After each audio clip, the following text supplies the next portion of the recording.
This is a story about a lie told for over a century, a lie carved not in stone, but about stone. Imagine a city, a sprawling metropolis in the heart of southern Africa, its walls rising 36 feet into the sky, built from nearly 1 million granite blocks. Each one shaped, fitted, and interlocked with geometric precision, without a single drop of mortar to hold them together. A silent, breathtaking testament to an empire's power. For generations, when European eyes fell upon this marvel, they saw the impossible. They saw a ghost city, a riddle that couldn't be solved. This, they said, must be the work of outsiders. Perhaps it was the fabled land of Ophir, the source of King Solomon's gold. Perhaps it was built by the Queen of Sheba herself on a journey from the Holy Land. It was Phoenician. It was Arabian. It was anything but African. This fantasy, this elaborate fiction, was printed in books, taught in schools, and declared by archaeologists. But it was all a lie. A deliberate, calculated lie designed to erase a truth that was simply too powerful to admit.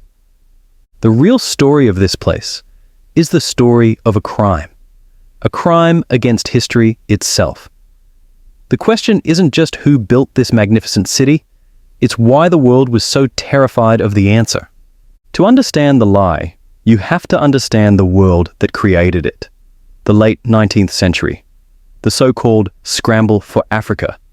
European powers were carving up the continent, driven by an insatiable hunger for resources, and a bedrock belief in their own racial superiority.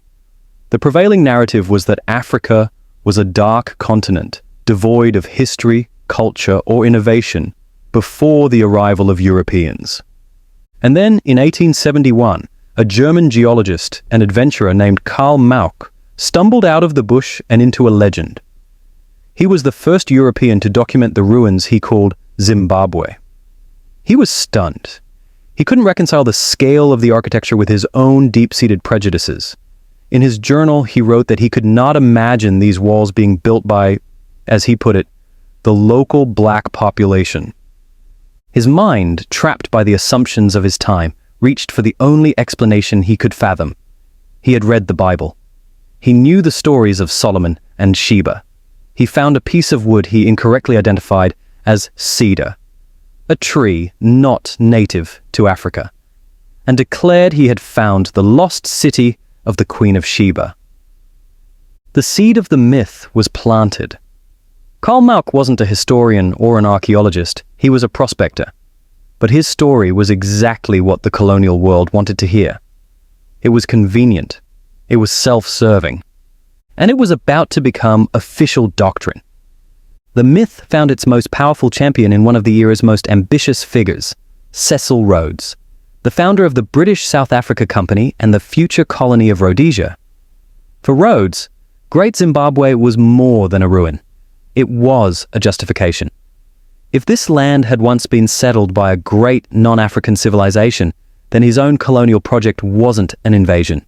It was simply a homecoming, a reclamation. He needed proof. In 1891, he sponsored an archaeologist, James Theodore Bent, to excavate the site. Bent had no experience in African archaeology. He arrived with a conclusion already in his pocket. He spent months searching for anything that looked foreign, Phoenician, Arabian, anything. He found artifacts, of course, but they were overwhelmingly African. He dismissed them. In his wildly popular book, The Ruined Cities of Mashonaland, he ignored the evidence he'd found and confidently declared the builders were from the Arabian Peninsula. The lie was now canon. But the most egregious act of historical vandalism was yet to come. In 1902, the new Rhodesian administration appointed a man named Richard Hall as the site's curator. Hall was not a scientist. He was a journalist and a zealot, utterly convinced of the foreign origin theory. He saw himself as the man who would finally prove it.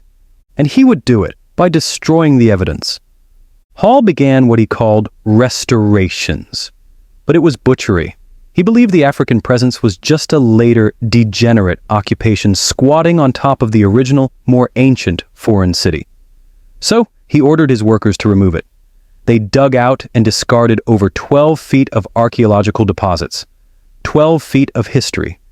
The stratified layers that contained the story of the city's life, its evolution, its people, their pottery, their tools, their homes, were shoveled away like garbage.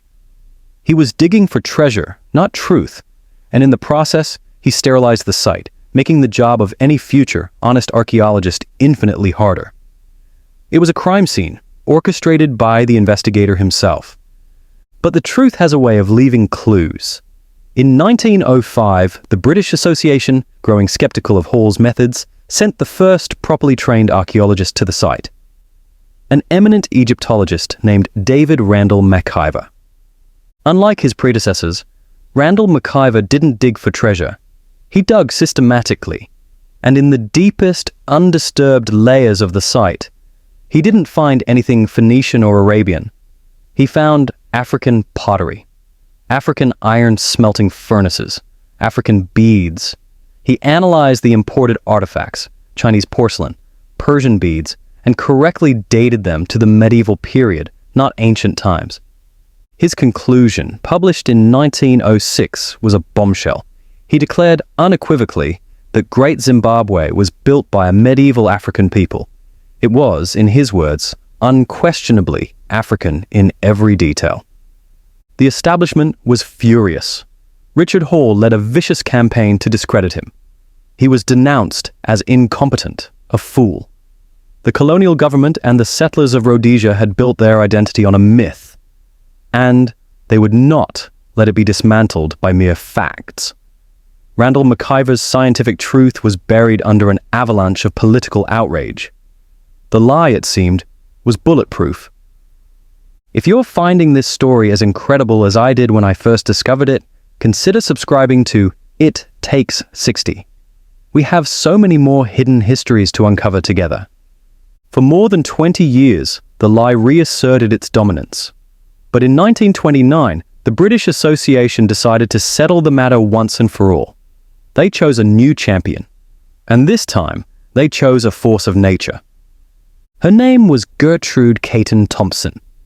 She was one of the first modern archaeologists, a pioneer in a field dominated by men.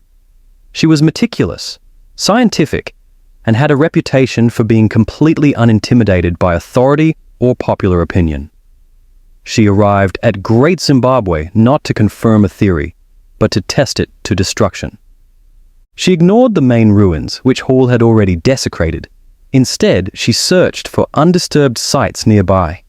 At one ruin, she dug a pit trench beneath a stone wall, deep into the virgin soil. There, at the very foundations of the city, she found exactly what Randall-MacIver had: domestic Shona pottery and ironwork, clear evidence of an indigenous culture. But her masterstroke was an excavation far outside the main city, at a site she called the Maunda Ruins. Deep below the surface, she unearthed a treasure trove of evidence: Shona pottery, furnaces, tools, and imported goods that were all, without exception, medieval. She had found the origin, the blueprint. In 1929, at a packed meeting in Johannesburg, she stood before the scientific establishment of South Africa. She laid out her evidence, piece by logical piece, and then she delivered the verdict.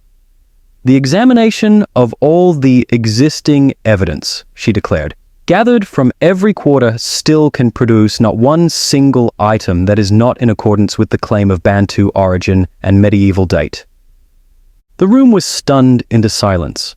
This wasn't a theory from a discredited academic. This was an irrefutable conclusion from one of the world's leading archaeologists. She hadn't just proven the case. She had dismantled the lie, brick by brick. With the lie finally broken, the real story could be told. The story of the Kingdom of Zimbabwe. Between the 11th and 15th centuries, this wasn't a ghost town. It was the bustling capital of a vast Shona Empire.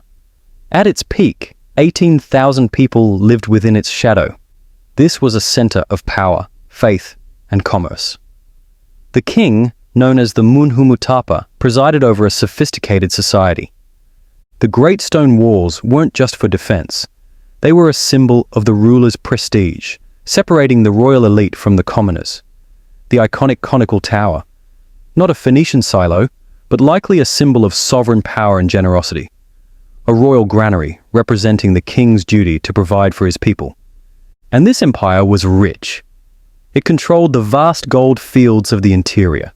From here, a great trade network snaked its way to the Swahili coast, to cities like Kilwa, and from there, across the Indian Ocean.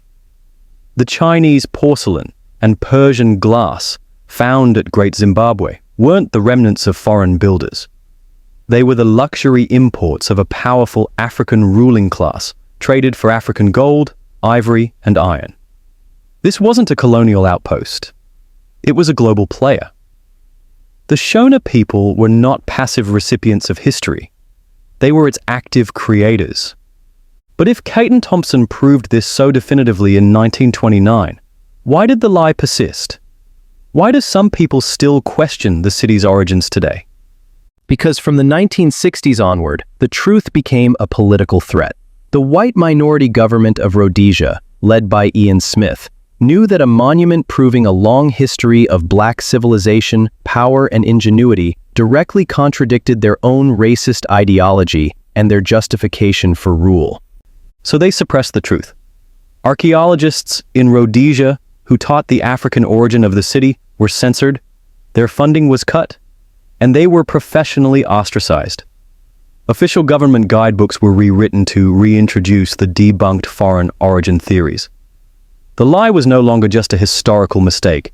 It was state-sponsored propaganda. It was a weapon in a culture war wielded to deny a people their heritage and, by extension, their right to rule themselves. The war for the truth of Great Zimbabwe was fought not just in archaeological trenches, but on the battlefield. During the Rhodesian Bush War, African nationalist freedom fighters drew inspiration from the ancient city. It was a powerful symbol of a pre-colonial past, a future they were fighting to reclaim. And when that future finally arrived in 1980, when white minority rule ended, the first act of the new nation was to cast off the colonial name of Rhodesia.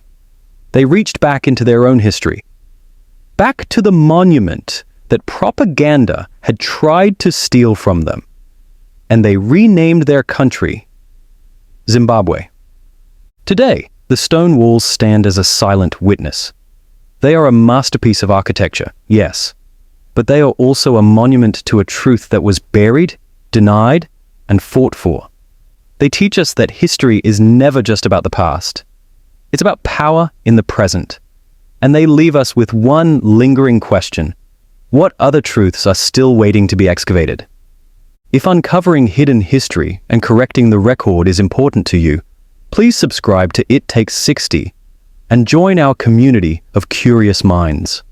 The past has more to teach us than we can possibly imagine.